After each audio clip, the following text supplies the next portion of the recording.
हमारे उंगली शो में मैं हमारे उंगली शाम आपका बहुत स्वागत करता हूँ।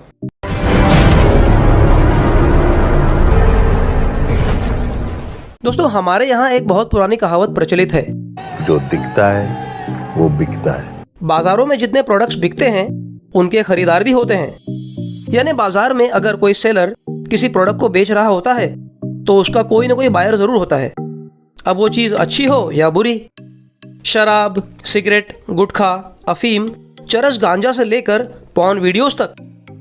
अचंभा इस बात का है कि जो ये बुरी चीजें हैं, जो इसका सेवन करने वालों के लिए खतरनाक भी हैं, बड़े धड़ल्ले से बिकती हैं और बेचने वाली कंपनियों समेत सरकार को भी बड़ा मोटा मुनाफा दिलाती हैं। तो आइए एक नजर डालते हैं पॉर्न इंडस्ट्री पर। पोर्नोग्राफी केस में राज कुंद्रा को जमानत मिलने की खबर एक खास वर्ग के लोगों के लिए राहत की सांस है। पोर्नोग्राफी वीडियोस को हॉट शॉट्स मोबाइल ऐप के थ्रू सर्कुलेट करने के अपराध में गिरफ्तार राज कुंद्रा को मुंबई पुलिस ने मुख्य आरोपी करार दिया था, जिन्हें मुंबई के आर्थर रोड जेल में बंद किया गया था। उन्हें पिछले सोमवार 20 सितंबर को सबूतों के अभाव में 50,000 रुपए की जमानत पर छोड़ दिया गया। मुंबई पुलिस को इस बात का डर है कि रिहा होने के बाद राज कुंद्रा अपने खिलाफ सारे सबूत मिटा सकते हैं। फिर एक ऐसा टाइम आएगा जब राज कुंद्रा के वकील उनकी छवि खराब होने का दावा करके मानहानि का मुकदमा भी दायर कर सकते हैं। वैसे इसमें हैरान होने वाली बात भी क्या है? ऐसा कौन सा पहली बार होगा जब कोई चोर चोरी करने के बाद सीनाजोरी करेगा? खैर, राज कुंद्रा का जो होगा सो होगा, लेकिन उन लोगों का क्या जो इस तरह के प्रोडक्ट्स खरीदते हैं? अब राज कुंद्रा ने कोई समाज सेवा करने के हिसाब से तो ऐसा कारनामा नहीं किया होगा, राइट? पॉर्न इंडस्ट्री का वर्ल्ड वाइड मार्केट करीब 97 बिलियन यूएस डॉलर का है। 1 बिलियन यानी 100 करोड़ और $1 आज के रेट के हिसाब से करीब 73 रुपीज। तो आप खुद कैलकुलेशन करके देख लीजिए कि ये मार्केट कितना बड़ा है, आप चौंक जाएंगे। भारत की बात करें तो यूएस और यूके के बाद हम पॉर्न देखने में तीसरे नंबर पर आते हैं। कितने शर्म की बात है, नहीं? 130 करोड़ की आबादी वाला देश होने के बावजूद तीसरा नंबर, धिक्कार है। वैसे चौंकाने वाली बात यह है कि हमारे देश में पॉर्न देखने वालों में 30% महिलाएं भी हैं।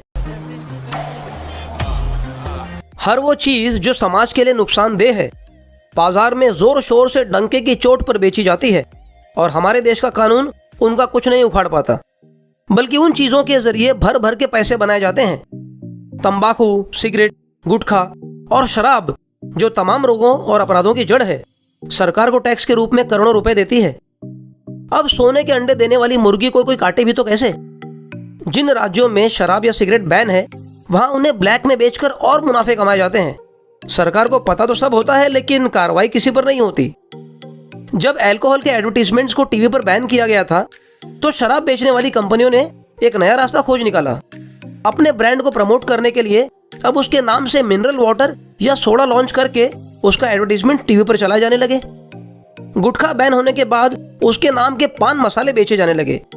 असल में जिन चीजों को बैन करने का ढोंग किया गया वो कभी बैन हुए ही नहीं। वैसे मजे की बात जानते हैं क्या है?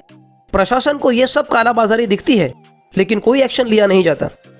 अगर देखा जाए तो अंदर के ही लोग इन कंपनीज को ऐसे सजेशंस और आइडियाज देते हैं और बदले में बच्चों की मिठाई के नाम पर उन कंपनियों से बस कुछ करोड़ रुपए कमा लेते हैं। और ये सारे करोड़ों रुपए आते कहां से हैं बताइए? उन लोगों की जेबों से जो ऐसी चीजों का सेवन करते हैं। जिस देश में कैंसर और किडनी की बीमारियां अपने चरम पर हैं, वहां भर भर के ऐसी जानलेवा चीजें बेची जाती हैं और आगे भी बेची जाएंगी, तब तक जब तक लोग ऐसी चीजों का सेवन बंद नहीं करेंगे। रेप और मोलेस्टेशंस की बढ़ती घटनाओं पर रोक लगाने के बजाय पॉर्न फिल्म्स का करोड़ों रुपयों का कारोबार प्रशासन की नाक के नीचे फल फूल रहा है। ऐसे में रेप के केसेस कम होंगे या और तेजी से बढ़ेंगे, ये एक अहम मुद्दा है और हम सभी को प्रशासन से इस बात का जवाब मांगना है। वैसे आपकी इस पूरे मामले में क्या राय है, हमें कमेंट सेक्शन में जरूर बताएं। इस वादे के साथ कि आप लोग अपना ध्यान रखेंगे, मैं आपसे विदा लेता हूं। नमस्कार।